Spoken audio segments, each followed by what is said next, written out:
نحمده ونصلي على رسوله الكريم اما بعد فقد قال الله تبارك وتعالى كما ورد في سورة الواقعة اعوذ بالله من الشيطان الرجيم بسم الله الرحمن الرحيم وَلَقَدْ عَلِمْتُمُ النَّشْأَةَ الْأُولَى فَلَوْلَا تَذَكَّرُونَ وقال عز وجل كما ورد في سورة الانشقاق فلا أقسم بالشفق والليل وما وسق والقمر إذا اتسق لتركبن طبقا عن طبق فما لهم لا يؤمنون صدق الله العظيم رب اشرح لي صدري ويسر لي امري واحلل عقدة من لساني يفقهوا قولي اللهم ربنا الهمنا رشدنا واعذنا من شرور انفسنا اللهم ارنا الحق حقا وارزقنا اتباعه وارنا الباطل باطلا وارزقنا اجتنابه اللهم وفقنا لما تحب وترضى وتقبل منا فانك خير المتقبلين آمین یا رب العالمین۔ ہمارے ہاں ایک مضمون چل رہا ہے سلسلے وار، سابقہ اور موجودہ مسلمان امتوں کا ماضی، حال اور مستقبل۔ اس میں اب تک جو گفتگو ہو چکی ہے وہ سابقہ امت مسلمہ کی تاریخ میں حضور صلی اللہ علیہ وسلم کی بعثت تک جو دو ادوار آئے عروج کے اور دو آئے زوال کے، ان کا تذکرہ ہو چکا ہے۔ اور یہ کہ جو دوسرا زوال ان کا شروع ہوا تھا، ان پر رومیوں کے حکمرانی کے بعد سے وہ جاری رہا یہاں تک کہ پچھلی صدی کے آغاز تک وہ اپنی انتہا کو پہنچا۔ البتہ اس کے بعد ان کے ہاں ایک نشأت ثانیہ کا عمل شروع ہوا۔ یہی مسئلہ اس حدیث نبوی کی روح سے کہ حضور نے فرمایا صلی اللہ علیہ وسلم لَيَأْتِيَنَّ عَلَىٰ أُمَّتِي مَا أَتَىٰ عَلَىٰ بَنِي إِسْرَائِيلَ حَسْبَ النَّعْلِ بِالنَّعْلِ، میری امت پر بھی وہ سارے حالات وارد ہو کر رہیں گے جو بنی اسرائیل پر ہوئے۔ بالکل اسی طرح جیسے ایک جوڑے کی دو جوتیاں ایک دوسرے کے مشابہ ہوتی ہیں، تھوڑا سا فرق بھی ہوتا ہے، اوپر سے آپ دیکھیں گے تو پنجوں کا فرق نظر آئے گا، تلوے جوڑ دیں گے تو کوئی فرق نہیں ہے، تو بٹوین دی لائنز اگر پڑھیں گے تو معلوم ہوگا کہ ان میں بالکل کوئی فرق نہیں ہے، یہ کاربن کاپی ہے۔ وہ بھی ہم بیان کر چکے ہیں۔ پہلا عروج عربوں کی زیر قیادت ہوا مسلمانوں کا، پھر زوال آیا فتنہ تاتار کے ہاتھوں، عربوں کے اقتدار کا خاتمہ ہوا، بلکہ عرب جو ہے بحیثیت مجموعی امت مسلمہ کی قیادت سے معزول کر دیے گئے۔ چند سو سال گزرے، بہت ہی طوائف الملوکی اور بڑی مایوسی کا دور تھا، زوال اول۔ پھر معجزہ ہوا، جن تاتاریوں کے ہاتھوں لاکھوں نہیں کروڑوں مسلمان قتل ہوئے تھے وہ ایمان لے آئے، اور ان کے مختلف قبیلوں کے ذریعے سے مسلمانوں کو ایک نشأت ثانیہ ملی۔ اس کے بعد اس کو بھی زوال آیا۔ وہ جو ہمارا دوسرا زوال تھا وہ سقوط ہسپانیہ سے شروع ہوا، 15ویں صدی کے آخر اور 16ویں صدی کے شروع میں، عیسوی صدیوں کے حساب سے بات کر رہا ہوں، اور وہ اپنی انتہا کو پہنچا ہے پچھلی صدی کے آغاز میں، پہلی جنگ عظیم کے بعد، جب تقریباً پورا عالم اسلام یورپی اقوام کی غلامی کے اندر آ گیا۔ اب اس کے بعد سے امت مسلمہ کا بھی ایک نشأت ثانیہ کا آغاز ہوا ہے۔ تو ہم جس دور میں سانس لے رہے ہیں یہ امت کی نشأت ثانیہ کا دور، دونوں امتوں کی۔ البتہ ایک بات میں نے بیان کی تھی، وہ اپنے آپ کے ذہن سے اوجھل نہیں لینی چاہیے۔ اسلام کا معاملہ اور امت مسلمہ کا معاملہ اس کو علیحدہ کر دیجیے۔ اسلام کی تو نشأت اولیٰ ہوئی حضور کی بعثت اور خلافت راشدہ، لیکن اس کے بعد سے اسلام کا زوال شروع ہو گیا، اور وہ زوال آج تک جاری ہے۔ وہ امت مسلمہ کا معاملہ ہے، مسلمانوں کا بحیثیت قوم، کہ خلافت راشدہ کے بعد تو ان کے اصل عروج کا زمانہ آیا ہے، بنو عباس کا دور، عظیم ترین مملکت دنیا میں وہ تھی۔ لہذا مسلمانوں کو 2 مرتبہ عروج اور 2 مرتبہ زوال ہو چکا ہے۔ اسلام ایک ہی مرتبہ عروج کو پہنچا تھا، اس کے بعد سے مسلسل زوال میں ہے آج تک۔ لیکن اس کے بعد ایک نشرت ثانیہ اس کی بھی شروع ہوئی ہے، ایک عمل ہے اس کا۔ تو اس میں سب سے پہلے تو میں نے آج جو 2 آیتیں پڑھی وہ سورہ واقعہ کی ہیں۔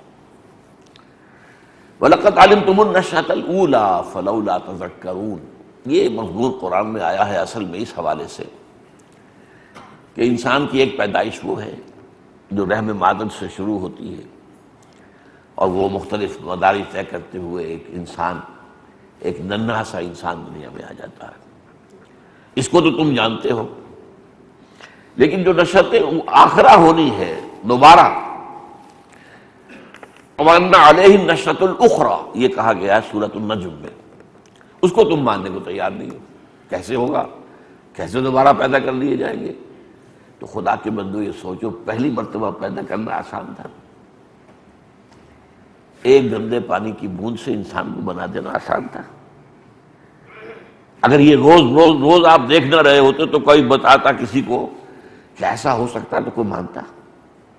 تو وَلَقَدْ عَلِمْتُمُ النَّشْأَةَ الْأُولَىٰ، وہ تمہیں معلوم ہے، جانتے ہو، نطفے سے اور ان تمام مراحل سے ایک مکمل انسان، اسی میں سے آئنسٹائن نکل آیا ہے، اسی میں سے ڈارون نکل آیا، اسی میں سے شیکسپیئر نکل آیا، اور تو اور اسی میں سے انبیاء نکلے، اسی میں سے رسول نکلے، اسی میں سے اولیاء اللہ نکلے۔ تو یہ نشأۃ الاولیٰ جو ہے اس کو تم جانتے ہو، پہچانتے ہو، تو پھر نشأۃ اخریٰ جو ہے اس میں تمہیں شک کیوں؟ یہ میں نے آج خاص طور پر آیت اس لیے پڑھی ہے کہ اس وقت امت مسلمہ جس حال میں ہے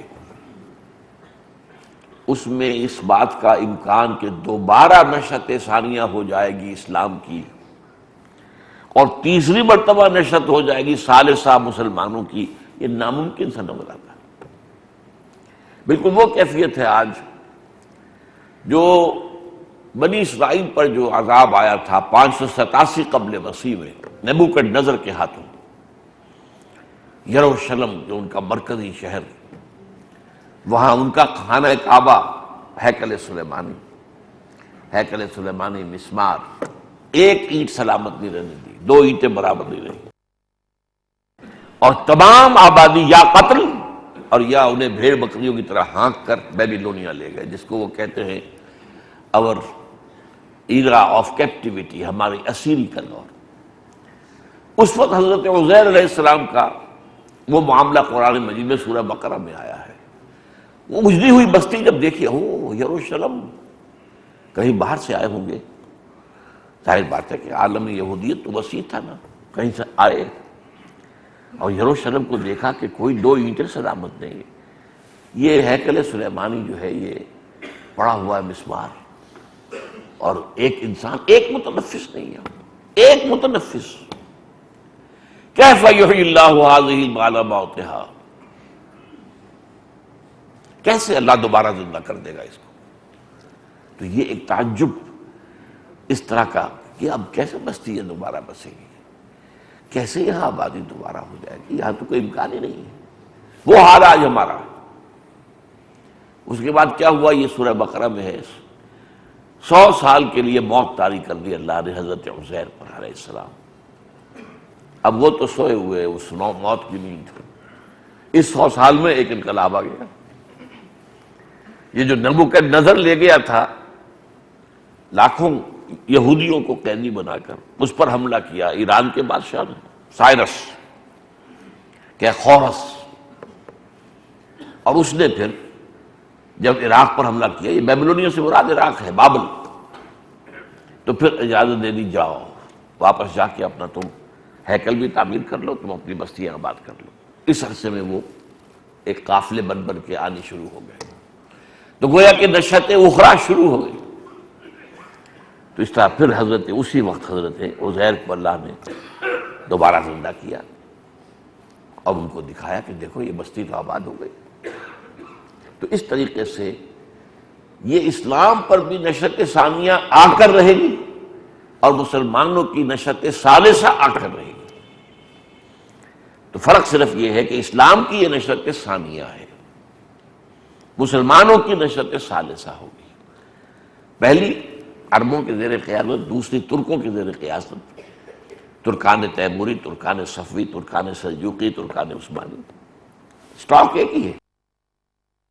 اب یہ جو عمل شروع ہوا ہے، اسی عمل کے اعتبار سے میں پہلے آپ کو آیات سنا چکا ہوں، یہ سورہ انشقاق کی، فلا اقسم بالشفق، تو قسم کھاتا ہوں میں شفق کی۔ شفق کیا ہوتی ہے؟ سورج ڈوب چکا، لیکن کچھ لالی، کچھ اثرات ہیں دور سے، وہ جہاں غروب ہوا وہاں سے بھی اس کی کچھ جو ہے وہ پہنچ رہی ہے روشنی، تو ابھی سرخی نظر آتی ہے، تو یہ شفق ہے کہ اصل سورج تو ڈوب، اسلام ڈوب چکا، کہاں ہے اسلام؟ ایک مذہب کی حیثیت سے ہے، دین کی حیثیت سے کہیں نہیں، کہیں نہیں، کہیں نہیں، سورج ڈوب چکا، لیکن شفق، اس کی تعلیمات تو باقی ہے نا، اس کی ایک یاد تو ہے نا کہ ہاں دور نبوی اور خلافت راشدہ میں وہ نظام تھا، قائم تھا۔ اس کے بعد تاریک رات آ گئی، واللیل وما وسق، اور قسم ہے رات کی اور جو کچھ وہ اپنے اندر سمیٹ لیتی ہے، تاریک کیا ہی سمیٹے گی رات، اور کیا سمیٹے گی؟ یہ دور میں جو گمراہیاں آئیں، جو فتنے اٹھے، وہ سب اس طویل رات کا حصہ ہے۔ لیکن پھر والقمر اذا اتسق، پھر جب قسم ہے چاند کی جب کو رفتہ رفتہ بھرتا ہے۔ آپ کو معلوم ہے پہلی رات کا چاند کیا نظر آتا ہے؟ جیسے کوئی سوکھی ہوئی ٹہنی سی ہو کوئی، اس کے بعد 14 دن میں کیا بن جاتا ہے؟ اذا اتسق، جب بھر جاتا ہے پورا۔ لترکبن طبقا عن طبق، تم لازماً چڑھو گے ایک سطح کے بعد دوسری، طبق کے بعد دوسرا طبق، جیسے کہا گیا کہ سبع سماوات طباقا، جیسے یہ 7 آسمان ایک دوسرے کے اوپر ہیں، تو ایسے ہی تم طبقاً عن طبق، ایک مرحلے، ایک درجے سے دوسرے تک چڑھائی ہوگی۔ تو یہ عمل جو ہے نشأت ثانیہ کا اسلام کا اور نشأت ثالثہ کا مسلمانوں کا، یہ تدریجاً ہوگا۔ یہ کام اب اس طرح نہیں ہو سکتا جیسے کہ حضور کے عہد مبارک میں ہو گیا، کہ آپ کے دست مبارک میں صرف آپ کی حیات دنیاوی 23 برس، بلکہ حیات دنیاوی تو آپ کہیں کہ 61 برس تھی جو قبری حساب سے، لیکن ظاہر بات ہے اس سے پہلے جو 40 برس ہے، پہلے وہ تو ابھی وحی کا آغاز نہیں ہوا تھا، اس کے بعد تو وہ 21 برس ہی بنتے ہیں نا، یا قبری حساب سے 23 برس ہے۔ تو اس حوالے سے یہ 61 برس جو ہے یہ شمسی حساب سے ہے، حضور کی حیات دنیاوی جو ہے قمری حساب سے 63 ہے، لیکن اس کے بعد انقلاب آ گیا، ایک ہی نسل میں، ون لائف سپین، ایک فرد کھڑا ہوا دعوت دینے کے لیے، اور ایک عظیم جو ہے نظام دنیا میں برپا صلی اللہ علیہ وسلم۔ یہ کام نہیں ہو سکتا، ہونا ہے لیکن یہ ہوگا درجہ بدرجہ، درجہ بدرجہ، درجہ بدرجہ۔ اب اس وقت میں جو یہودیوں کا عمل شروع ہوا، جن مراحل سے گزرا وہ بیان کر چکا ہوں۔ 1897 کی protocols of the elders of the Zion, 1917 میں آپ کو معلوم ہے بالفور ڈیکلیریشن، انہیں اجازت مل گئی، جاؤ اب جا کے فلسطین میں آباد ہو سکتے ہو، جائیداد خریدو، مکان خریدو، کھیت خریدو، جو ہونا ہو۔ 1948 میں اسرائیل قائم ہو گیا۔ 1967 میں اس نے 3 عرب ملکوں کو شکست فاش دے کر اپنے حدود بڑھا دی۔ یہ اس کی نشأت ثالثہ، اس کی نشأت ثالثہ ہے، کہ میں 2 نشأتوں میں تو گزر چکا تھا، لیکن اس وقت اس کا ذکر بھی مجھے کرنا ہے۔ مسلمانوں کی جو نشأت ثانیہ کا عمل چل رہا ہے، نشأت ثالثہ، اس میں گڑبڑ ہوتی رہے گی میری گفتگو میں، اور اسلام کی نشأت ثانیہ، یہ اب ساتھ ساتھ چل رہے ہیں، یہ دونوں ملے ہوئے عمل ہیں۔ اور یہ بھی جان لیجئے، جیسے کہ ابھی میں نے کہا تھا، یہ دونوں علیحدہ بھی ہیں لیکن ایک بھی ہیں، ملے ہوئے بھی ہیں، اس لیے کہ جیسے کہ علامہ اقبال نے کہا، تو نہ مٹ جائے گا ایران کے مٹ جانے سے، نشہ میں کو تعلق نہیں پیمانے سے۔ مسلمان قوم جو ہے وہ پیمانے کے معنی ہے جس میں شراب ہے، پیمانہ ٹوٹ جائے تو کیا شراب کا اثر ختم ہو جائے گا؟ مسلمان ٹوٹ بھی جائیں، اسلام جو ہے وہ تو باقی رہے گا۔ اس حوالے سے تو نہ مٹ جائے گا ایران کے مٹ جانے سے، نشہ میں کو تعلق نہیں پیمانے سے۔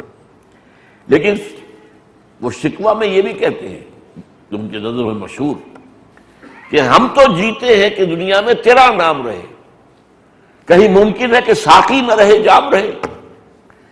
ساقی تو ہے نا جو جام کو حرکت میں لاتا ہے. اب دیکھیے جام وہاں بھی ہے، جام یہاں بھی ہے. اس جام میں جو شراب ہے وہ اسلام ہے. ساقی جو جام کو گردش میں لا رہا ہے وہ مسلمان تھے جو اسلام کو لے کر نکلے اور کہاں سے کہاں تک پہنچایا، وہ تو مسلمانوں کے ذریعے سے ہوگا. تو یہ دونوں چیزیں ایک بھی ہیں اور جدا بھی ہیں. لیکن اس وقت جو میں ذکر کر رہا ہوں وہ یہ ہے کہ امت مسلمہ کی نشأت ثالثہ اور اسلام کی نشأت ثانیہ کا عمل ساتھ ساتھ چل رہا ہے. یہ عمل جو ہے یہ ایک بہت سے پہلوؤں کا حامل عمل ہے. یہ بسیط عمل نہیں ہے، کوئی ایک عمل نہیں ہے، بلکہ میں اسے کہوں گا کہ 3 pronged اٹیک جیسے ہوتا ہے فوجی اصطلاح میں. 2 pronged اٹیک، آپ نے کسی جگہ 2 طرف سے حملہ کیا تاکہ وہ جو ایک طریقے سے جکڑ لیں اپنا جو بھی ہدف ہے اس کو. تو 3 pronged اٹیک ہے کہ جو کفر کہہ لیں، امت باطل کہہ لیں، حزب اللہ کے خلاف جو عمل شروع ہوا ہے اور جو ہو گیا تھا پچھلی صدی ہی میں، وہ جیسے ہی ہمارا انتہا کو پہنچا زوال پہلی جنگ عظیم کے بعد 1914 میں سلطنت عثمانیہ کا خاتمہ اور پورا عالم اسلام یورپین کولونیل پاورز کا غلام، یہ لوسٹ ایب کو ہم پہنچ گئے تھے. لیکن اس کے بعد آپ زیادہ سے زیادہ کہہ لیں کہ 10 سال کے عرصے کے بعد ہی ایک اپورڈ موومنٹ شروع ہو گئی اور یہ کئی سٹیجز سے گزر چکی ہے. ابھی کچھ مراحل طے کرنے ہیں. لَتَرْكَبُنَّ طَبَقًا عَنْ طَبَقٍ، یہ بھی یاد رہے کہ ہم کچھ نہ کچھ فاصلہ طے کر آئے ہیں. اس سے امید بنتی ہے اور یہ کہ مایوسی کے بادل چھٹ جاتے ہیں. لیکن جیسا کہ میں نے عرض کیا یہ ایک بسیط عمل نہیں ہے بلکہ اس کے 3 پہلو ہیں. سب سے پہلا پہلو جو ہے وہ کیا ہے؟ مسلمان بحیثیت قوم آزاد ہو جائیں. پورے عالم اسلام سے آپ کو معلوم ہے ایک ایک کر کے انڈونیشیا سے چلے گئے، انڈیا سے چلے گئے، آپ کو معلوم ہے عالم عرب سے چلے گئے، ہوتا ہوتا پورا عالم اسلام تقریباً آزاد ہو گیا. یہ پہلی سٹیج ہے. یہ بھی در حقیقت اگرچہ احیاء اسلام سے اس کا براہ راست کوئی تعلق نظر نہیں آتا، لیکن یہ تحریکیں اکثر سیکولر قیادت میں چلی ہیں. انڈونیشیا میں سیکارنو ایک خالص سیکولر ذہن کا آدمی تھا، اس کا مذہب سے کوئی تعلق نہیں تھا. ہمارے ہاں قائد اعظم بھی اپنی ابتدائی شخصیت کے اعتبار سے سیکولر ذہن کے آدمی تھے. مذہب سے عملی طور پر ان کا کوئی بہت زیادہ جو ہے ظاہر تعلق نظر نہیں آتا. اور اتاتورک تو آپ کو معلوم ہے کہ وہ تو خالص سیکولر اور یوں سمجھیے ایک اعتبار سے اسلام دشمن شخص تھا. اگرچہ ایک وقت میں جبکہ حالات زیادہ معلوم نہیں تھے تو اتاتورک کو سمجھا گیا تھا کہ عالم اسلام کا بہت بڑا ہیرو ہے. مجھے آج تک یاد ہے 1938 میں حیران ہوتا ہوں کہ اس زمانے میں کچھ اتنی ایکٹیویٹی تھی سیاسی اور ادبی کہ میں 6 برس کی عمر میں 32 میں پیدا ہوا، 38 میں 2 اشخاص کی موت کا میں نے ایسا اثر لیا جیسا کہ میرا کوئی قریبی عزیز فوت ہو at the age of 6 years. ایک علامہ اقبال اور ایک مصطفیٰ کمال، یہ دونوں 1938 میں فوت ہوئے. تو مصطفیٰ کمال کا بھی یہ ہوا ضرور کہ اگر وہ نہ ہوتا بظاہر احوال تو ترکی بھی نہ بچتا. سلطنت عثمانیہ تو ختم ہوئی لیکن کم سے کم ایک ملک اس نے بچا لیا. تو یہ اس کا ایک پازیٹیو رول ہے جو سامنے رکھنا چاہیے. ہمیں بہت حقیقت پسند ہونا چاہیے. ہمیں یہ ایک عام عادت ہماری جو ہو گئی ہے کہ کسی شخص سے محبت ہے تو اس کے اندر کوئی خامی نظر ہی نہیں آ سکتی. ہماری آنکھیں بند ہو جاتی اس کی خامیوں سے. اگر کسی سے بغض ہو جائے تو اس میں کوئی خوبی نظر ہی نہیں آئے گی، وہ سراپا شر ہے، برائی ہے، ایول ہے. یہ نہیں ہونا چاہیے. ہمیں دیکھنا چاہیے کہ کسی شخص کے اندر کوئی خوبی کا ایلیمنٹ ہے تو اس کو بھی مان لیں. جو بھی نیگیٹو ایلیمنٹس ہیں اس کا بھی فہم ہونا چاہیے. صحیح فہم کے بغیر بات آگے چلتی نہیں ہے. اب اگر صدر ناصر نے انگریزوں کو اٹھا کر پھینکا مصر سے نکال کر میڈیٹرینین میں تو وہ عرب نیشنلزم کی بنیاد پر تھا. اگر سیکارنو نے جدوجہد کی تو وہ ملے نیشنلزم کی بنیاد پر تھی. اگر مصطفیٰ کمال نے ترکی کو بچایا تو وہ ٹرک نیشنلزم کی بنیاد پر تھا. تو یہ سب نیشنلزمز تھے، اس کا اسلام سے کوئی تعلق نہیں. یہ نیشنلزم تو در حقیقت خود اسلام اور مسلمانوں پر مغرب نے جو زخم لگائے ہیں کاری، ان میں سے ایک زخم ہے.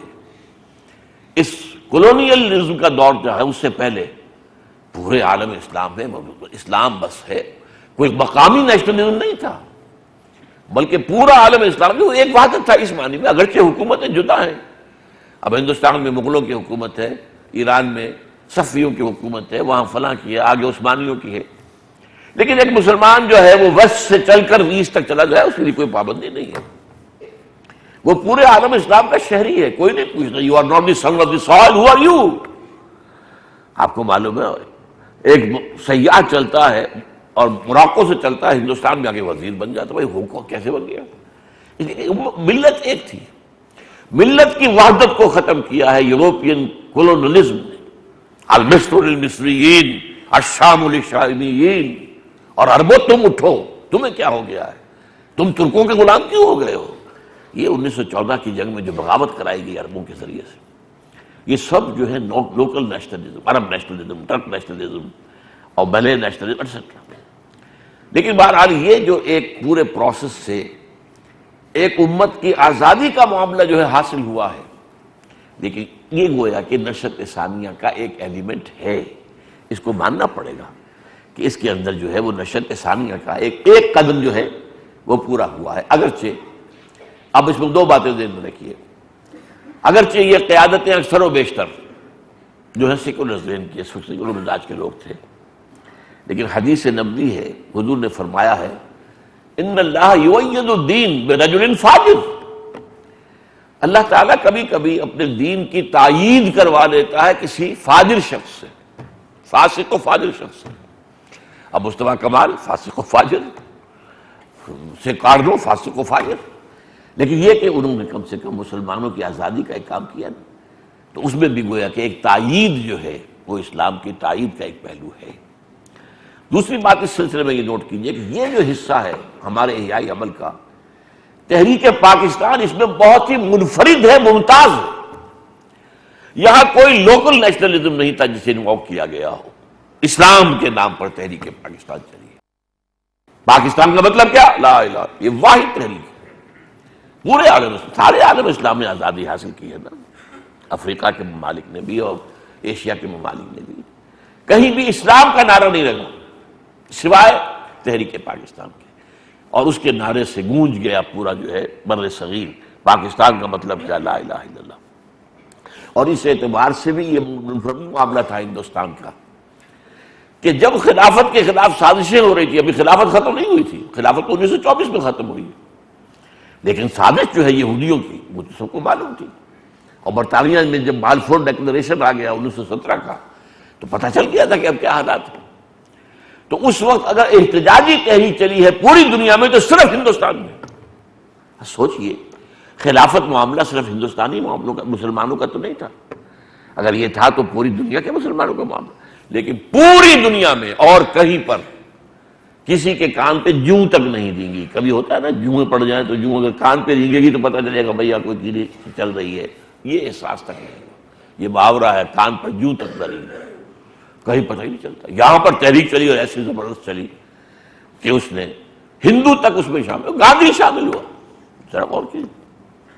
تو یہ ہے اس ایک جو اسپیکٹ ہے احیائی عمل کا، یعنی تحریک آزادی کی، جس کے نتیجے میں پورا عالم اسلام اب کم سے کم ظاہری طور پر آزاد ہے، عسکری طور پر آباد ہے.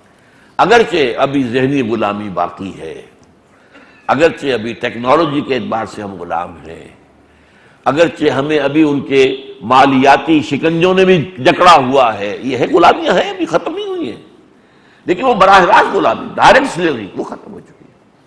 اور یہ جو غلامیاں یہ تو اسلام کی نشأت ثانیہ سے ختم ہوگی، یہ مسلمانوں کی نشأت ثالثہ سے ختم نہیں ہو سکتی.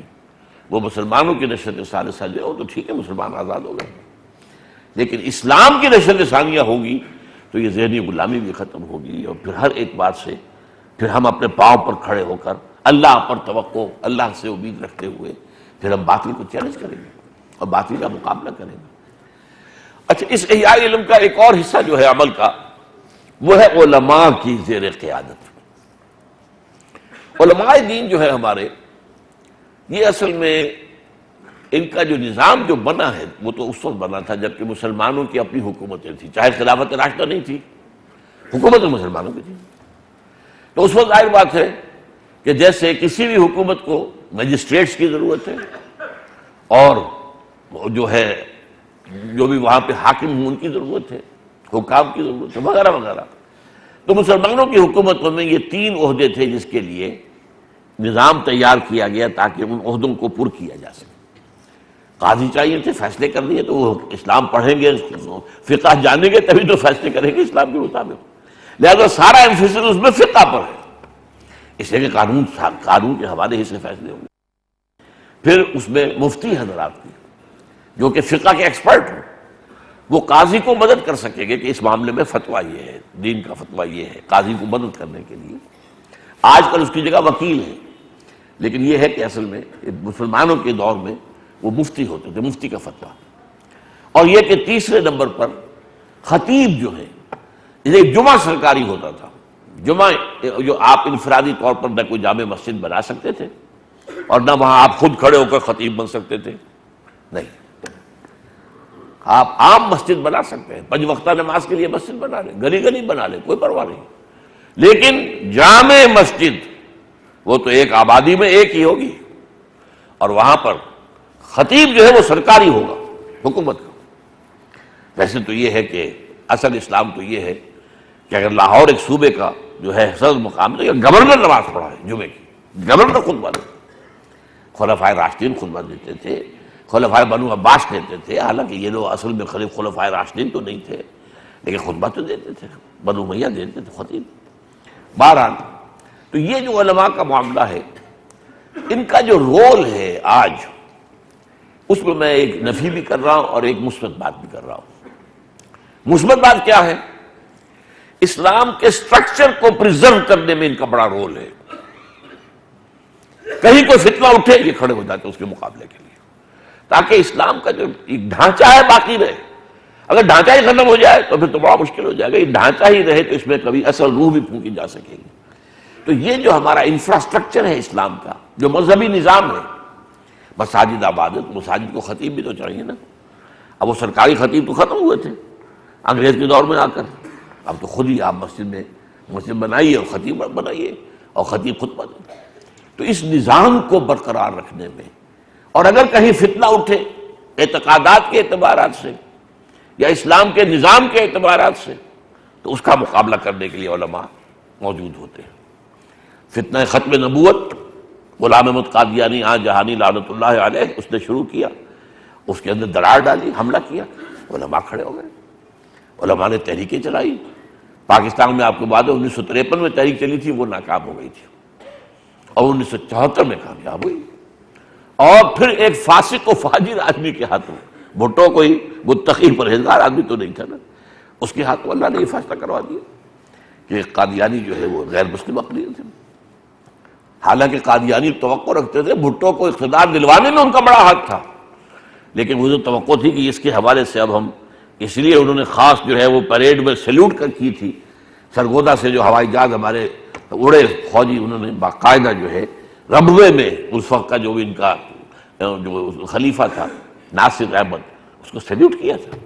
اس پر آنکھ کھلی کہ یہ کیا ہو رہا ہے، یہ اسٹیٹ ود ان اسٹیٹ بن گئی ہے۔ تو بہرحال نتیجہ یہ نکلا کہ علماء کا کام یہ تو ہے، کوئی اور فتنہ، انکار حدیث کا فتنہ کھڑا ہوا، اس کے مقابلے میں آ گئے، کئی کتابیں اس پر لکھی گئیں۔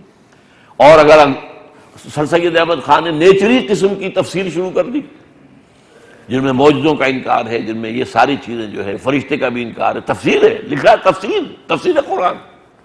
جب یہ ایک ریشنلزم، جو ایک سائنٹیفک ریشنلزم آیا تھا، انگریز کے ساتھ آیا تھا نا، سائنسی تعلیم انگریزی زبان، اور اس میں یہ کہ نیوٹونین ایرا کی فزکس آئی، تو آنکھیں چوپٹ کھل گئی، اور اس کا نتیجہ کیا نکلا؟ مرعوبیت ہم پر اتنی طاری ہوئی کہ اسلام کی ایسی تعبیر کی کہ تاکہ یہ لوگ، کون مانے گا آج سائنس کی دنیا میں کہ فرشتہ بھی کسی بلا کا نام ہے؟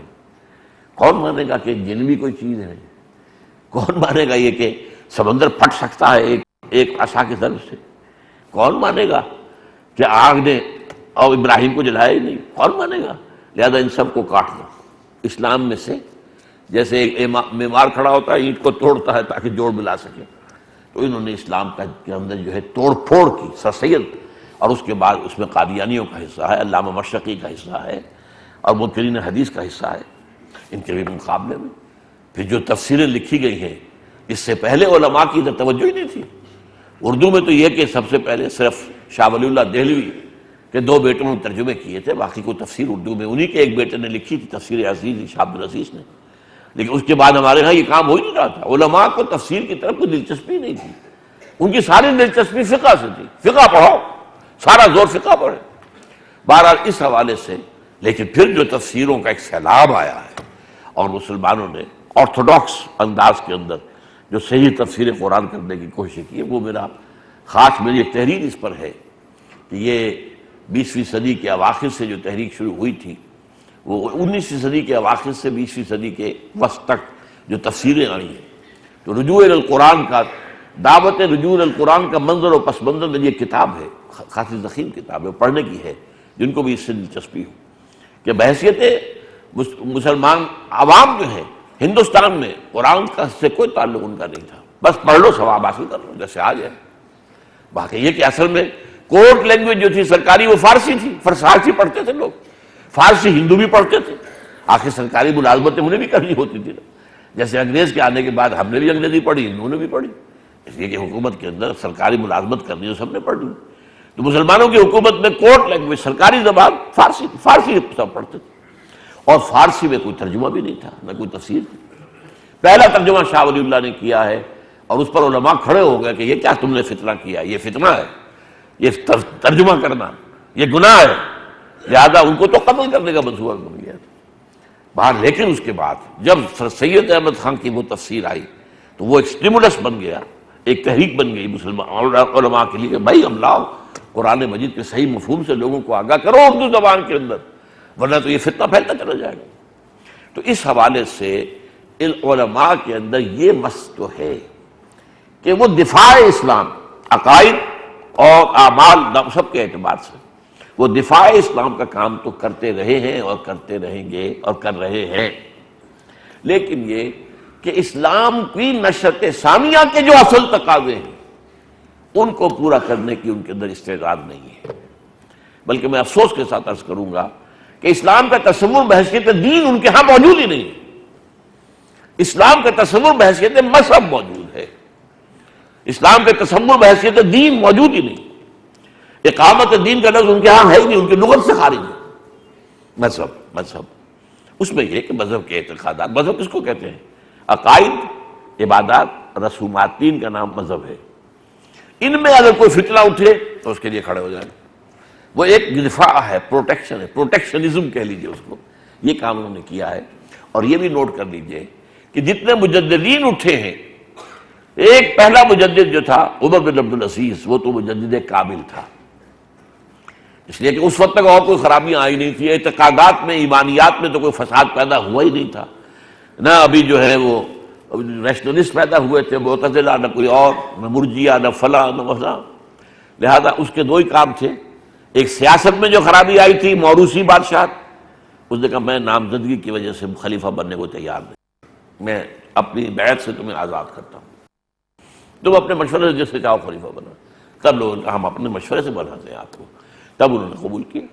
اور دوسرے جاگیرداری جو آ گئی تھی، یہ جاگیرداری بیٹی ہے ملوکیت کی، بادشاہت کی بیٹی، بادشاہت کے پاؤں ہے جاگیردار، لہذا اس کے تو انہوں نے سارے جتنے بھی وثیقے تھے وہ منگا کے اور کیچی ہاتھ میں لے کے قتل کے پھینک دیے، ختم، جاگیرداری ختم۔ اس اعتبار سے ہم کہہ سکتے ہیں کہ عمر بن عبد العزیز جو پہلی صدی کے مجدد ہیں وہ مجدد کامل تھے۔ بعد میں جتنے مجدد آئے ہیں وہ مجدد ہیں جزوی، جو فتنہ اٹھا اس کا استحصال کر دیا، جو وقتی ضرورت سامنے آئی دین کے اعتبار سے وہ پوری کر دی، لیکن دین کو ایک مکمل نظام کی حیثیت سے قائم کرنے کی کوئی تحریک اس پورے عرصے میں نظر نہیں آتی۔ اس کے کچھ اسباب بھی ہیں لیکن تفصیل میں جانے کا موقع نہیں ہے۔ میں ان کے اس طرز عمل کی جو وجوہات ہیں جس کی وجہ سے یہ ہے کہ ان کے بارے میں کوئی جو ہے حقارت کا جذبہ پیدا نہ ہو جائے کہ معاذ اللہ ان لوگوں نے یہ کام تو کیا ہی نہیں، اس کی وجوہات ہیں، لیکن دی فیکٹ ریمینز جسے انگریزی میں کہتے ہیں کہ کوئی دین کو اثر نو مکمل نظام زندگی کی حیثیت سے قائم کرنے کی تحریک نہ چلی، اور یہ جو ہمارے علماء کرام ہیں نہ وہ چلانے کی اہلیت رکھتے ہیں، جدید فکر سے نہ آشنا ہے، جدید سائنسز سے نہ آشنا ہے، آخر اس دور کے جو تقاضے ہیں ان کو کیسے پورا کریں گے؟ ہاں مسلمان حکومت ہو، اس میں قاضی کی حیثیت سے لگ جائیں گے، اور اس میں بھی یہ ہے کہ وہ اپنی فقہ سے باہر نہیں نکلتے۔ اس قدر سخت فصیلیں جو ہیں، بڑی اونچی فصیلیں جو ہیں، یہ فقہ حنفی ہے، اس کے دائرے سے باہر قدم نکالنا گویا کہ کفر میں چلے جانا ہے۔ حالانکہ نظری طور پر مانتے ہیں کہ چاروں فقہ حق ہے، صحیح ہے، لیکن آپ کو حق نہیں ہے کہ آپ اپنی فقہ سے قدم باہر نکال سکتے۔ بہرحال یہ میں نے دوسرا ان کا جو رول ہے پازیٹو وہ بھی بیان کر دیا آپ کے سامنے، اور جو کمی ہے وہ بھی بیان کی ہے۔ اب ہے اصل مسئلہ احیاء اس دین، تجدید و احیاء دین کو بحیثیت دین مکمل نافذ کرنے کی جد و جہد، یہ تھرڈ ایسپیکٹ ہے۔ یہ بھی مختلف مسلمانوں کے اندر اگرچہ تحریکیں چلی ہیں، لیکن اس میں بھی خاص مقام جو ہے انڈین سب کانٹیننٹ کو ہے، بر عظیم پاک و ہند۔ ایک تھا نا، یہ تو ٹھیک ہے 60-70 سال سے پہلے تو ایک ملک ایک ہی تھا نا، ہند۔ اس ہند ظاہر بات ہے کہ جو پچھلے ہمارے 400 سال کے مجددین ہیں وہ ہند میں پیدا ہوئے نا، وہ پاکستان میں تو کوئی پیدا نہیں ہوا۔ مجدد الفسانی کہا، آپ کو معلوم ہے مشرقی پنجاب، وہاں پر ہے، موجود ہے، ان کا مزار ہے۔ شاہ ولی اللہ یہ ضلع مظفر نگر کے قصبے کی پیدائش ہے اور دلی کے اندر مدفون ہے۔ اس کے بعد سید احمد بریلوی پیدا تو ہوئے ہیں کہیں رائے بریلی کے اندر، لیکن یہ کہ پھر مدفون تو ہو ہی نہیں سکے، اس لیے کہ وہ شہید ہو گئے بالا کوٹ میں، اور ان کی لاش مل نہیں سکی۔ وہ ایک جگہ پر میں سن 52 میں گیا تھا جب بالا کوٹ، تو ایک قبر پر قبرستان میں کتبہ تھا، سید احمد بریلوی غازی ہست مدفون اندری مرقد، مومن و متقی ولی اللہ و مجدد براس 13 صد، 13ویں صدی کے مجدد۔ تو آخر وہ بھی ہندوستان میں پیدا ہوئے، لیکن اس اعتبار سے ہندوستان کو خاص مقام حاصل ہے، اگرچہ دوسری جگہوں پر بھی مسجومی تحریک وہ انڈونیشیا میں، الاخوان المسلمون عرب ممالک میں، فدائیین ایران میں، یہ اسی سلسلے کی تحریکیں ہیں کہ اسلام کو ایک دین کی حیثیت سے دوبارہ قائم کیا جائے، کہ اس میں بھی بر صغیر پاک و ہند کا معاملہ منفرد ہے۔ یہاں جو عظیم شخصیتیں پیدا ہوئی اس سلسلے میں، ان کے پلے کی کوئی شخصیت پورے عالم اسلام میں نہیں۔ 4 لنکس ہے اس میں۔ پہلا شخص جس نے کہ یہ تصور دیا کہ اسلام مذہب نہیں ہے، دین ہے، وہ اقبال تھا، داڑھی مڈا۔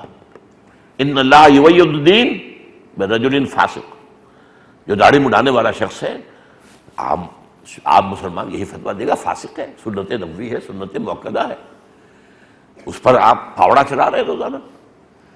لیکن یہ کہ فکر کے اعتبار سے وہی جو بات میں نے کہا تھا، جس میں جو کچھ ہے مانو، جو نہیں ہے اسے بھی مانو۔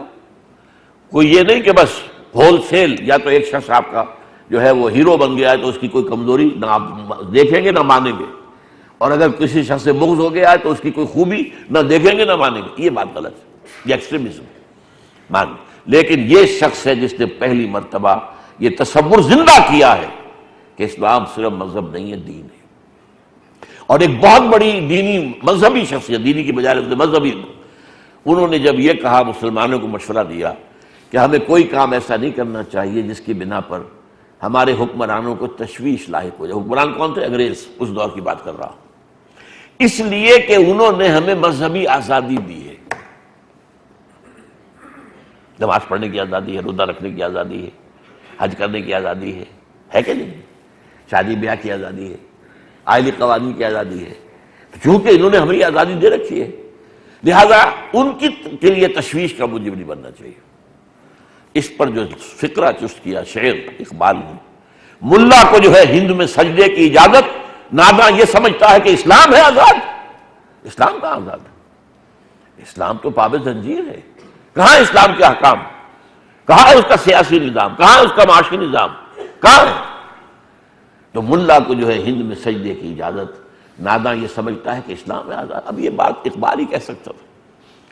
تو اس حوالے سے سمجھ لیجئے کہ پہلا شخص جس نے کم سے کم یہ فکر کیا ہے، اس سے آگے وہ مرد میدان نہیں تھا، اس نے بہت بڑا رول پلے کیا ہے وہ پہلی تحریک کے اندر، قومی تحریک کے اندر، اور وہ جو خطبہ ہے الہ آباد کا جس کے اندر کہ وہ سارا جو ہے قومیت کا تصور دیا گیا ہے، اور اس کے نتیجے میں جو ہے پھر تحریک پاکستان آئی.